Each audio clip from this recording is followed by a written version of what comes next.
Miami breakout star Alexandra Eala has the world of tennis at her feet. Now, the 19-year-old Filipina's challenge is to handle the unavoidable pressure and build a successful career. In the early hours of Friday morning, after nearly 2 weeks spent slaying giants, Alexandra Eala slumped in her chair inside the vast Hard Rock Stadium, her unforgettable run in Miami finally at an end. Before she could even begin to reflect on her mixed emotions of pride and disappointment, however, she was hit by a wall of noise. The audience, still filled with Filipino fans at 12:45 a.m., had opted to celebrate Eala's achievements with a thunderous standing ovation. She responded immediately, raising both fists to the air and then blowing kisses to all corners of the stadium with a smile. Miami vibes. Why a consistent coaching culture will be key for Emma Raducanu. Read more. It was a moment she fully deserved. During her time in Miami, Eala compiled one of the most spectacular and surprising breakout runs of this century. A 19-year-old from the Philippines ranked number 140, she had entered the Miami Open with a wild card and few expectations. In her short career, she had won only 2 matches on the WTA Tour, and her form in 2025 had been unimpressive.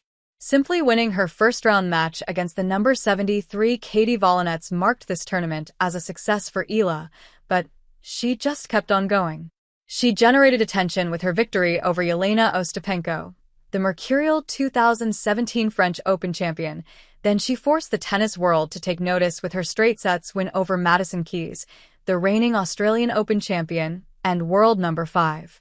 With all eyes on Eala, she then engineered one of the great upsets in recent times, toppling the 5-time Grand Slam champion Iga Swiatek to reach the semifinals. 1 week ago, no Filipina woman had ever defeated a Grand Slam champion. Eala scuppered 3 in succession. She then showed that those victories were no fluke by pushing Jessica Pegula, the world number 4, to the limit in an intense, bruising 3-set battle. While her run was a massive surprise, Eala's talents have been known for some time. A left-hander with a tidy, intelligent counterpunching game, she won the U.S. Open girls title in 2022. By 17, before she even broke into the top 100, she was a Vogue cover star. Eala has trained for years at the Rafa Nadal Academy in Mallorca, which made her win over Swiatek even more significant. 2 years ago, Swiatek was the keynote speaker at her graduation, and the pair posed for a photo alongside Nadal. Before Eala, the highest-ranked Filipina female tennis player, Maricruz Gens, reached number 284 in 1999. Alongside Eala's talent, joy, and composure, it has been equally interesting to see the Philippines suddenly have a horse in the race.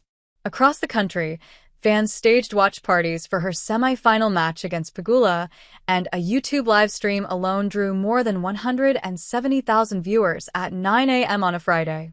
She departs Miami having entered a new world. As a trailblazer in such a big country with a famously passionate fanbase, ample endorsements await her, and every step she takes in her career will generate significant interest. This is only the beginning, which is an exciting prospect for a talented young player, but one great tournament does not mean that her continued success is guaranteed. Her next steps, as she tries to build even more momentum in her career and handle the unavoidable pressure that comes with success, will be intriguing. With its shock run finally ended, the women's draw has culminated once again with a final that many predicted. Over the past year, the U.S. Open, Cincinnati Open, and now Miami Open, 3 of the 5 biggest outdoor hardcourt events, have come down to finals between Aryna Sabalenka and Pegula. In the first 2, Sabalenka overpowered Pegula with her more potent weaponry and greater weight of shot, winning each final in 2 tight sets. While they have long established themselves as 2 of the best players in the world, the past few weeks have been significant for both.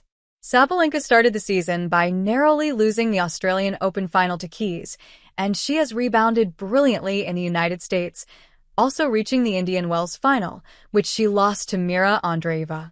In Miami, where she lives, the world number 1 has been in imperious form, and she still has not dropped a set.